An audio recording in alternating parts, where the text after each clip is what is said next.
नमस्कार दोस्तों, सानवी क्लासेस आल एग्जाम में आपका बहुत-बहुत है।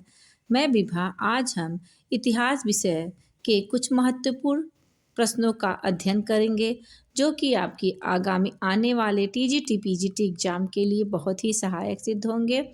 और ये जितने भी इतिहास के क्वेश्चन हैं, वे पिछले कुछ एग्जामों में पूछे जा चुके हैं। वीडियो आपको अच्छे लगे तो लाइक, शेयर और सब्सक्राइब करना न भूलिएगा और अपने सुझाव कमेंट बॉक्स में अवश्य लिखिएगा। इसके पहले का भाग मैंने पहले ही अपलोड कर दिया है। चलिए स्टार्ट करते हैं। किन्हीं कारणों से वीडियो हमें कल समाप्त करना पड़ा था। चलिए उसी के आगे का भाग हम देखते हैं। ग्रामीण क्षेत्र पर शासन चलाना।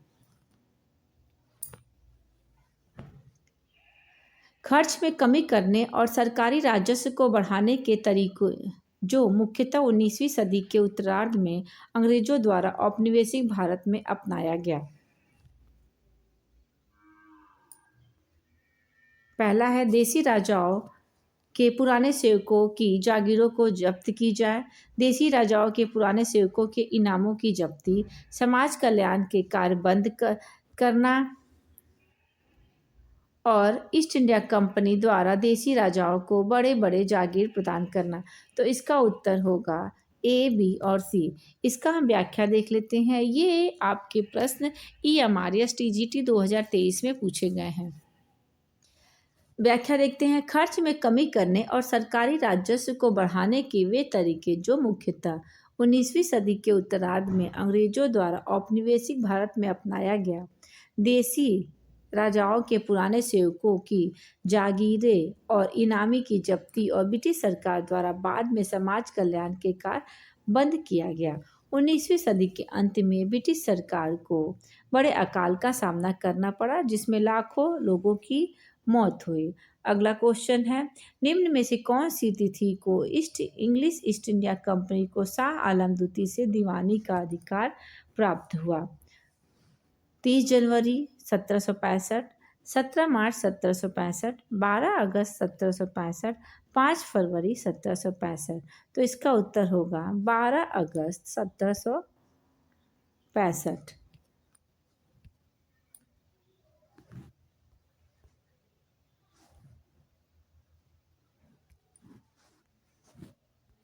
व्याख्या देख लेते हैं। मई 1765 में वेंसीटाट के स्थान पर क्लाइव दूसरी बार बंगाल का गवर्नर नियुक्त हुआ। पहले क्लाइव गया, फिर उसकी जगह वेंसीटाट आया, फिर वे गया उसके स्थान पर, फिर दोबारा आया। 1757 में वह प्रथम बार बंगाल का गवर्नर नियुक्त किया गया। बक्सर युद्ध के पश्चात 12 अगस्त 1765 को मुगल सम्राट शाह आलम द्वितीय और क्लाइव के बीच इलाहाबाद की संधि हुई। इलाहाबाद की दो संधि हुई, एक 12 अगस्त को, एक 16 अगस्त को। तो 12 अगस्त को जो संधि हुई वो मुगल सम्राट शाह आलम द्वितीय और क्लाइव के मध्य हुई, और 16 अगस्त को जो संधि हुई थी वे अवध के नवाब और क्लाइव के बीच हुई थी। तो ये मुगल सम्राट शाह आलम के साथ जो संधि हुई उसकी तिथि पूछा है, तो 12 अगस्त 1765 में। इस संधि के अनुसार मुगल सम्राट शाह आलम द्वितीय ने बंगाल, बिहार, उड़ीसा की दीवानी कंपनी को दे दी और साम्राज्य को अवध के नवाब से कड़ा और इलाहाबाद के जिले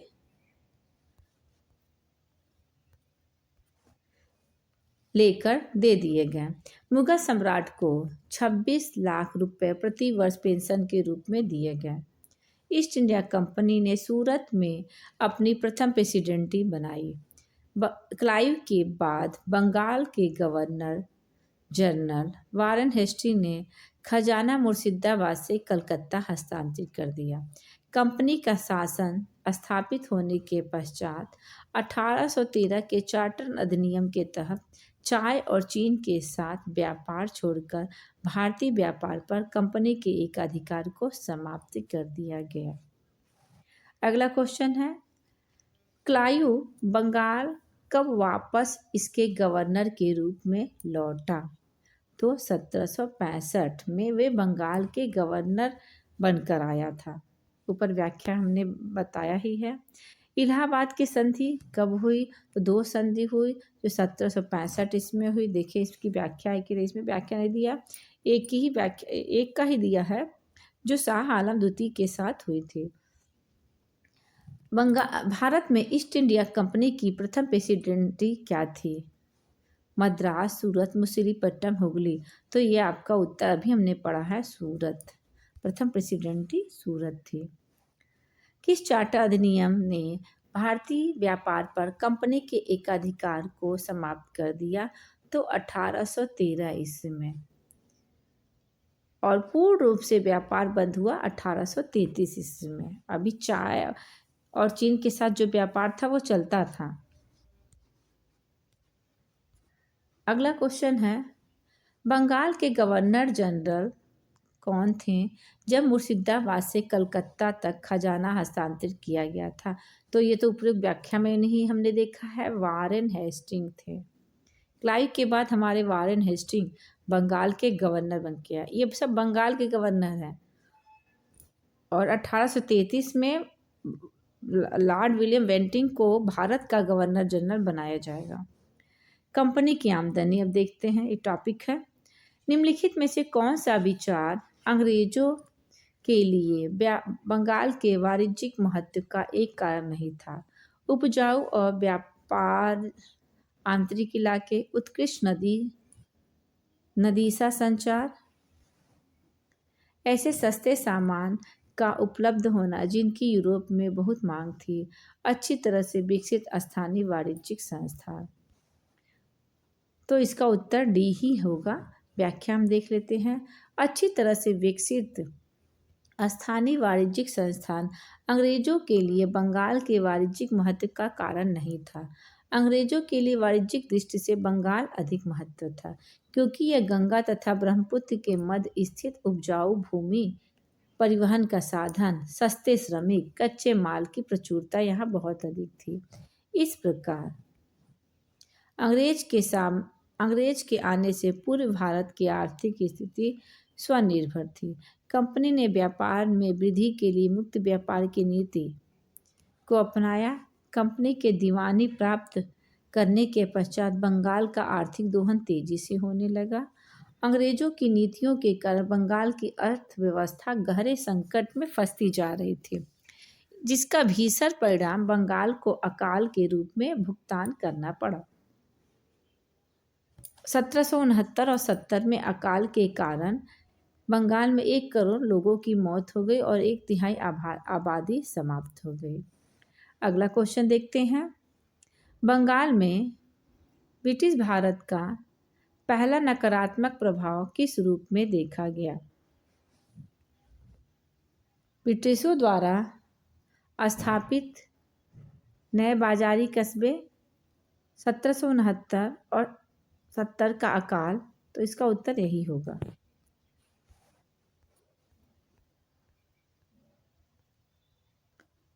अगला क्वेश्चन है, आबाद नीति या स्वेच्छाकारिता का अर्थ है, अभी मैंने ऊपर व्याख्या में भी लिखा था, मुक्त व्यापार। इसका आंसर होगा। अंग्रेजों के आने से पहले भारत की आर्थिकता कैसी थी? स्वनिर्भर थी, पूर्व कस्बों पर निर्भर थी, पड़ोसी प्रदेशों पर निर्भर थी, केवल सरकारी सहायता से बची हुई थी। तो वह स्वनिर्भर थी। अगला क्वेश्चन है, ब्रिटिश भारत ने किस कारण कई अकाल पड़े? ब्रिटिश भारत ने किस कारण कई अकाल देखे? अनाज का भंडारण, उच्च भूमि राजस्व अधिकारियों का विरूपण, अन्य विकल्पों में से ये सभी सही हैं। व्याख्या देख लेते हैं। 1765 ईस्वी में बक्सर युद्ध के जीतने के पश्चात ईस्ट इंडिया कंपनी दीवानी बन गई थी, अतः उसने बंगाल के राजस्व का दोहन प्रारंभ कर दिया। उसने राजस्व में वृद्धि के लिए कई नई भूमि व्यवस्थाओं को लागू किया, जिसमें और बागानी कृषि, नील, कपास आदि को प्रोत्साहन किया। अनाज के भंडारण से लेकर उच्च भूमि राजस्व वसूली तक नए नए उपायों को लागू किया।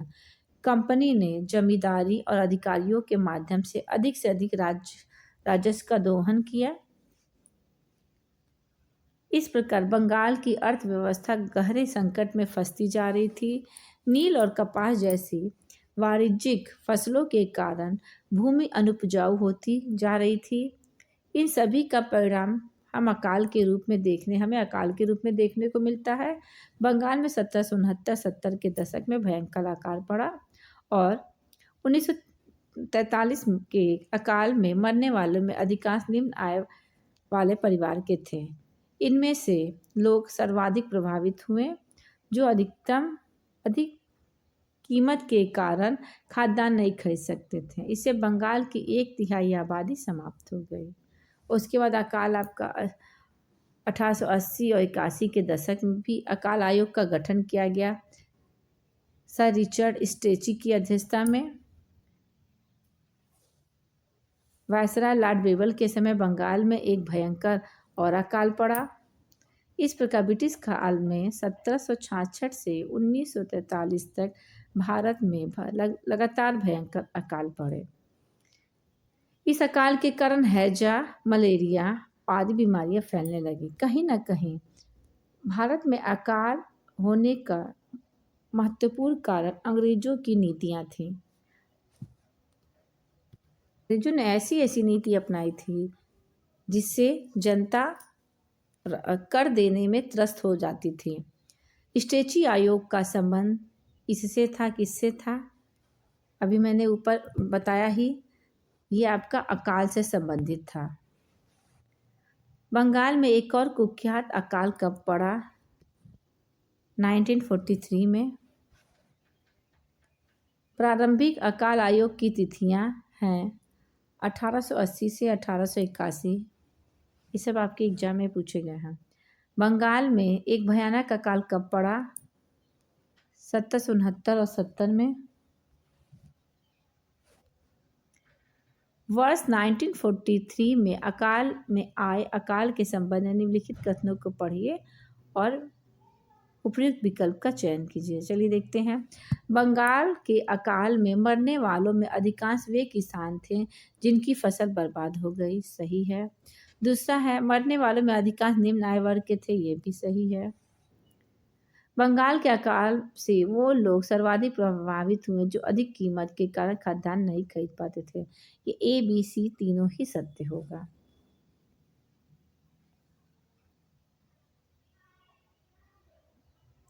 इसमें आपका उत्तर B और C दोनों सत्य हैं। ये देखिए क्या था, ये आप क्या था, बंगाल के अकाल में मरने वाले में अधिकांश वो किसान थे जिनकी फसल बर्बाद हो गई थी। नहीं, ये वो नहीं थे। केवल आपका B और C इसका उत्तर सही होगा। अगला क्वेश्चन देखते हैं। अस्थाई समझौतों को किसने प्रारंभ किया? अस्थाई बंदोबस्त को लॉर्ड कॉर्नवालिस ने ही प्रारंभ किया था। इसकी भी व्याख्या देख लेते हैं, ये बहुत ही इम्पोर्टेंट है। औपनिवेशिक शासन ने भारत में अस्थाई बंदोबस्त, रैयतवारी बंदोबस्त, महलवारी बंदोबस्त जैसी राजस्व प्रणालियों को लागू किया। अस्थाई बंदोबस्त यानी समझौता 22 मार्च 1793 को लॉर्ड चार्ल्स कॉर्नवालिस ने बंगाल में लागू किया। यह भारत की 19% भूमि जैसे बंगाल, बिहार, उड़ीसा आदि पर लागू की गई। इसे इस्तेमारी या जमींदारी बंदोबस्त भी कहते हैं। इस व्यवस्था में कंपनी को लगता था कि उन्हें नियमित राजस्व मिलता रहेगा,